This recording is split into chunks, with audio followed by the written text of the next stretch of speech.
যেখানে থাকবে কথা বলার স্বাধীনতা, যেখানে থাকবে ন্যায় বিচার, যেখানে থাকবে নিরাপত্তা। ৭১-এর মহান মুক্তিযুদ্ধ, যে যুদ্ধ আমাদেরকে ৩টা মূলনীতি উপহার দিয়েছিল: সাম্য, মানবিক মর্যাদা, সামাজিক সুবিচার। আজকে স্বাধীনতার ৫৩-৫৪ বছরে এসেও আমরা সাম্যের ভিত্তিতে ন্যায় বিচার সম্পন্ন একটি মানবিক মর্যাদার বাংলাদেশ গঠন করতে পারিনি। যদি ৭১-এর স্বপ্ন পূরণ হতো তাহলে এই ২৪-এর বিপ্লবের প্রয়োজন হতো না। ৭১ সেই শেখ হাসিনা কিভাবে ব্যর্থ করার চেষ্টা করেছে আপনারা সকলে জানেন। স্বাধীনতার সপক্ষের শক্তি, স্বাধীনতার বিপক্ষের শক্তি এই ধোঁয়া তুলে এদেশের জনগণকে বিভক্ত করেছে। আমরা ২৪-এর পরে আর কোনোভাবেই আমরা বিভক্ত থাকতে চাই না। এখন প্রয়োজন একতা, এখন প্রয়োজন ঐক্যবদ্ধ জাতি। এইবার যদি আমরা নতুন বাংলাদেশ গঠন করতে না পারি তাহলে এই গণঅভ্যুত্থানের স্বাদ এদেশের জনগণ গ্রহণ করতে পারবে না। সুতরাং আপনাদের প্রতি আমার উদাত্ত আহ্বান, আসুন আমরা সবাই মিলে নতুন বাংলাদেশ গঠন করি। আমরা সবাই মিলে সাম্যের ভিত্তিতে একটি ন্যায় বিচারের রাষ্ট্র গঠন করি। সংগ্রামী উপস্থিতি, এই জুলাই গণঅভ্যুত্থানে আপনাদের ভূমিকা, আপনারা যে ত্যাগ স্বীকার করেছেন সেইটা অনেকে মলিন করার চক্রান্ত করে, কিন্তু ইতিহাসে আপনারা দেখেছেন যে কারোর ত্যাগকে কেউ কখনোই ছোট করতে পারে নাই, মলিন করতে পারে নাই। এদেশের জনগণ জানে ২০১৮ সালের কোটা সংস্কার আন্দোলন না হলে কোনোভাবেই ২৪-এ কোটা সংস্কার আন্দোলন শুরু হতো না এবং গণঅভ্যুত্থান হতো না। এই গণঅভ্যুত্থান হয়েছে সেই ১৮ সালের কোটা সংস্কার আন্দোলনকে কেন্দ্র করে।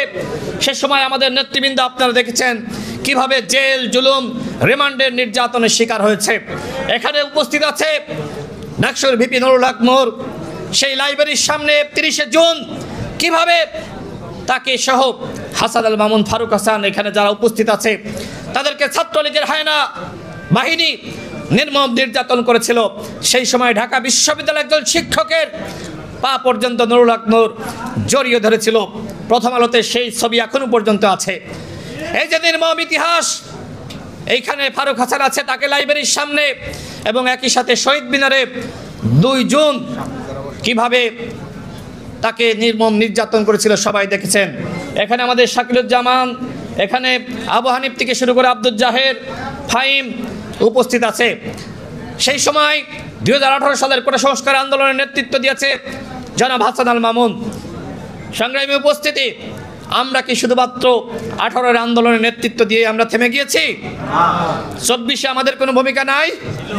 ২৪-এ যে আমার পিছনে আবু হানিফ আছে, সে অ্যারেস্ট হয়েছিল। আমাদের সভাপতি নুরুল হক নূর অ্যারেস্ট হয়েছিলেন। তিনি কি বলেছিলেন? তিনি বলেছিলেন যে এই সরকারের ৯০% পতন হয়ে গেছে, ১০% ধাক্কা দাও। কিন্তু আজকে কি হয়েছে? ২৪-এর গণঅভ্যুত্থান আজকে বেহাত হওয়ার পথে। যারা অভ্যুত্থানের নেতৃত্ব দিয়েছিল তাদের সম্পর্কে নানান ধরনের গুঞ্জন, আমরা নানান ধরনের কথা শুনি। আমরা এই জন্য তো বিপ্লব করি নাই। আমরা বিপ্লব করেছিলাম একটি নতুন বাংলাদেশের স্বপ্ন দেখে। আমরা বিপ্লব করেছিলাম এমন একটি বাংলাদেশ আমরা গঠন করব যেই বাংলাদেশে আমরা সবাই নিরাপদে বসবাস করতে পারবো। আমরা তো এই ধরনের বাংলাদেশ আমরা চাইনি যে বাংলাদেশে আওয়ামী লীগের আমলে যে ধরনের চরিত্র আমরা দেখেছি ঠিক একই ধরনের চরিত্র আমরা বর্তমান সময়ে দেখছি। আমরা তো এই চরিত্রের জন্য আমরা দেখি নাই। সেই আওয়ামী লীগের আমলে আমরা দেখেছি সেই দখলদারিত্বের রাজনীতি, আমরা দেখেছি লুটপাটের রাজনীতি। আওয়ামী লীগের আমলে আমরা দেখেছি দুর্নীতির রাজনীতি। আজকে আমরা লক্ষ্য করছি সমাজ থেকে এখনো পর্যন্ত সেই দুর্নীতি দূর করা যায়নি।